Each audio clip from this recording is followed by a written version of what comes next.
last February at our annual meeting, they had tables down through the hallways.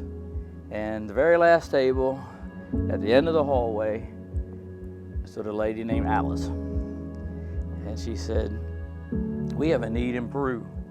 And when I looked in the book, nobody had signed up to meet the need in Peru.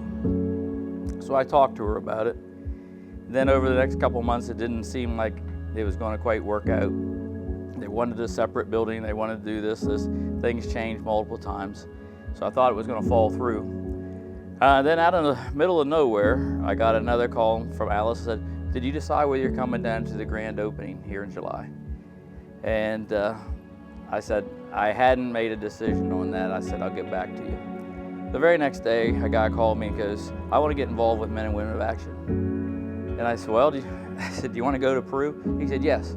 I said, "Okay, then I'll sign us up and we'll go."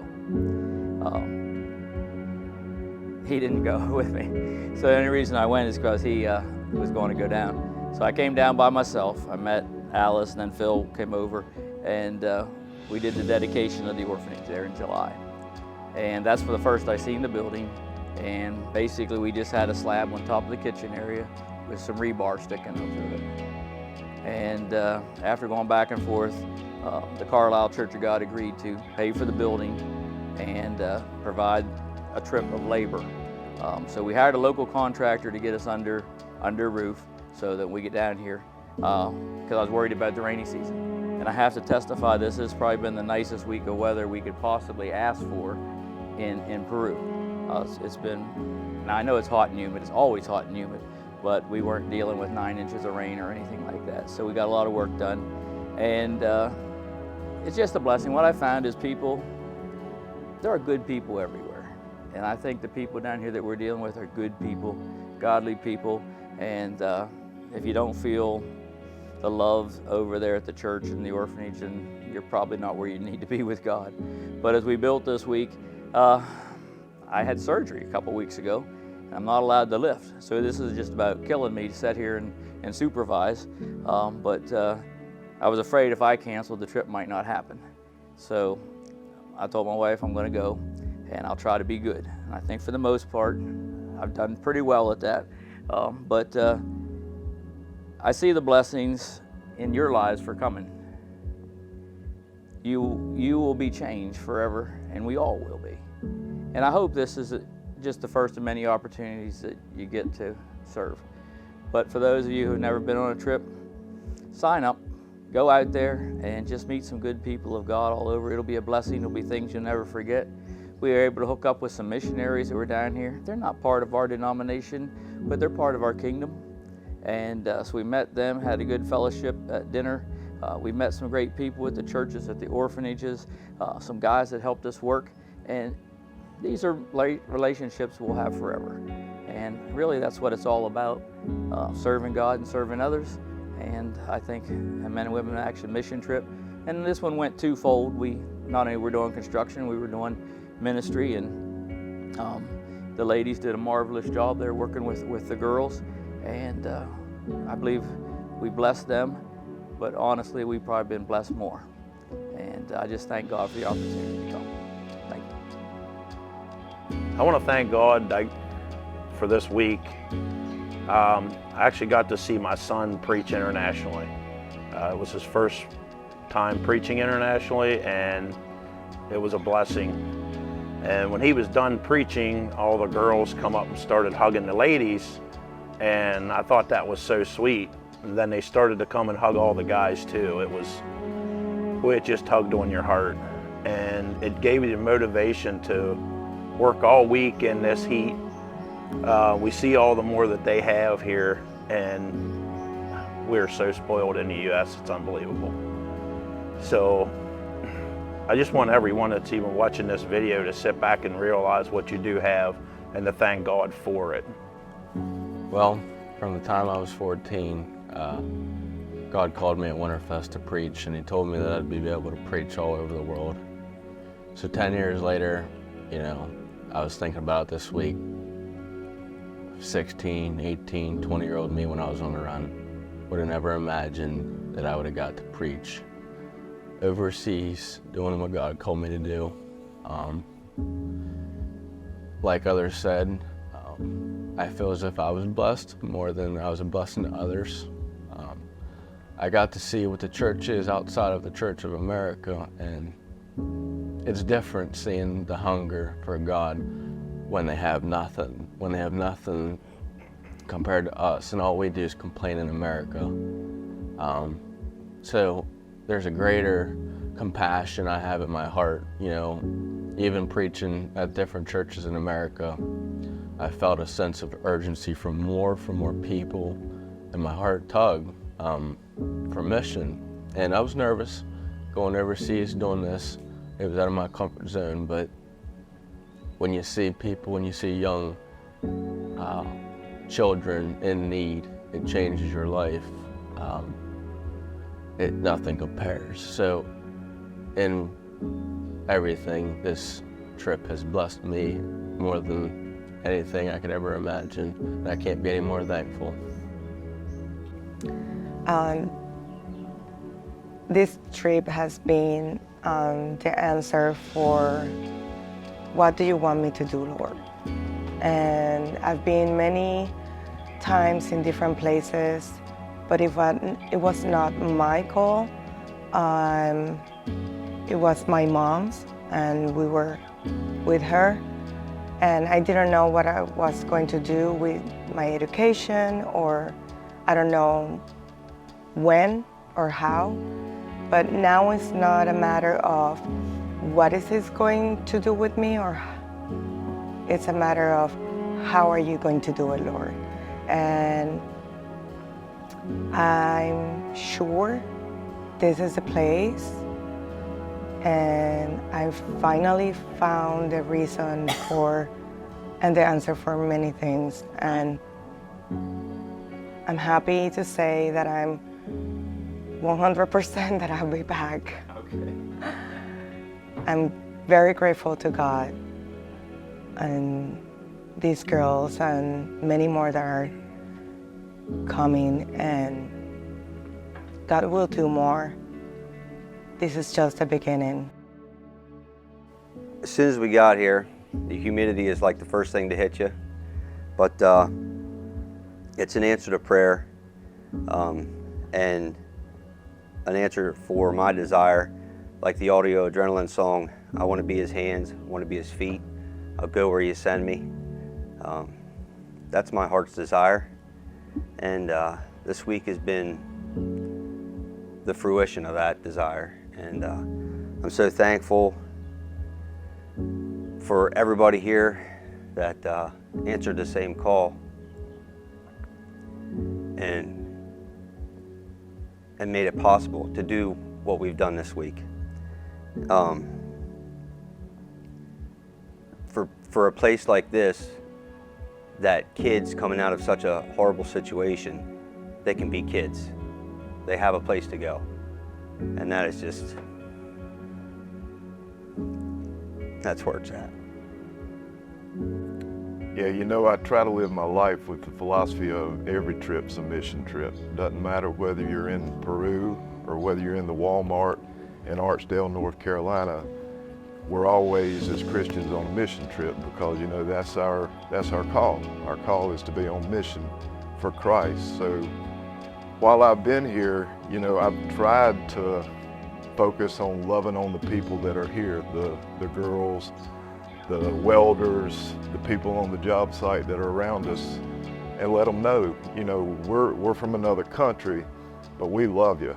I mean, yesterday, some of the welders, I can't speak any Spanish, but, you know, I had you translate for me and ask them, you know, where do you go to church? Do you know Jesus? And I think that's what we're supposed to do no matter where we're at, and just show them the love and the kindness, because, you know, they're watching us when we're here, and they're looking at everything we do and every action and every movement we make. So, you know, that was my main focus for the trip, just trying to be a good steward.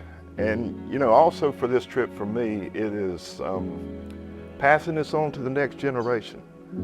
You know, my dad kind of passed this on to me, and I'm trying to pass it on to my daughter.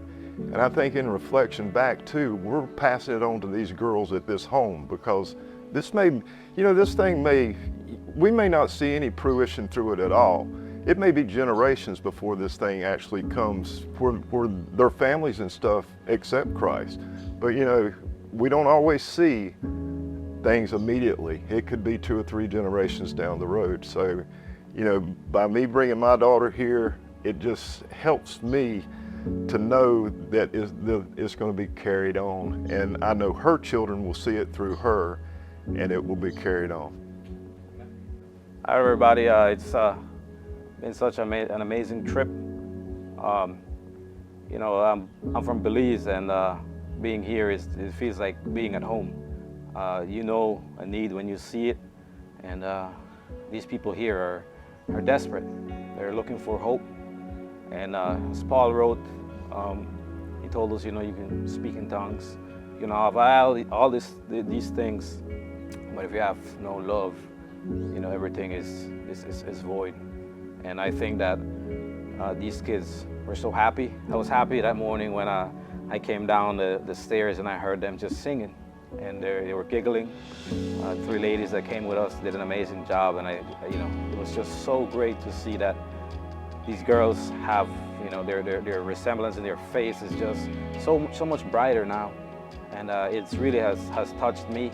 And I'm a giver. I give everything I have, try to do it the best that I can, because I know that when I leave a footprint, and I want them to see that footprint and say, hey, these people came, they gave their heart for us, and we want to do the same for the generations that are coming.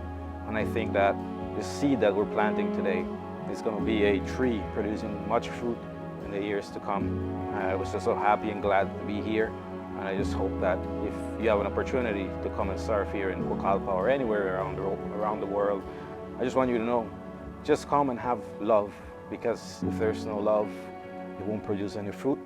But I just want to give you thanks.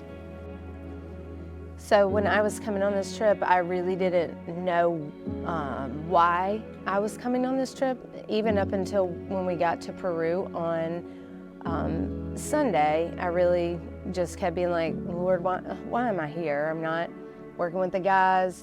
I don't really know any of the people. I don't know what is going on. And that was just kind of like, even in the church service Sunday night, like, Lord, I really need you to help me figure out why I'm here, because I don't know what it is. I'm not a carpenter, I'm not a teacher, I don't have a testimony that speaks to the struggles that these girls are going to. I'm just a mom.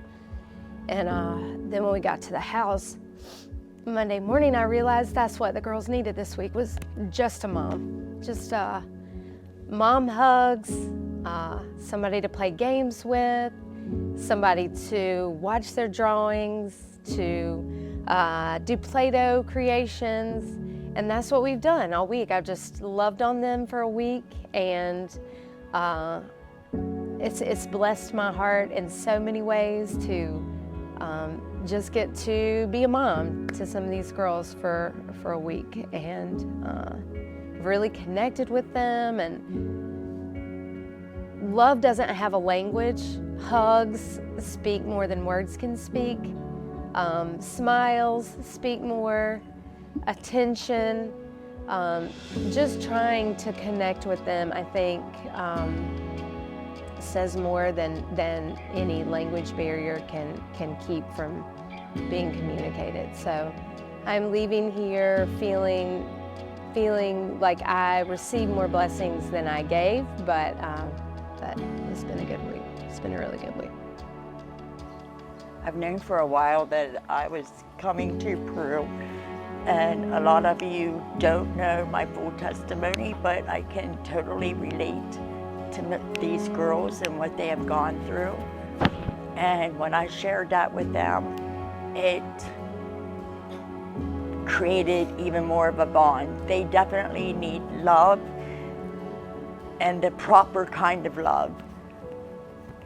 And I just enjoyed sharing with them. Even though there was a language barrier, there wasn't a barrier when it came to loving on them or doing crafts with them.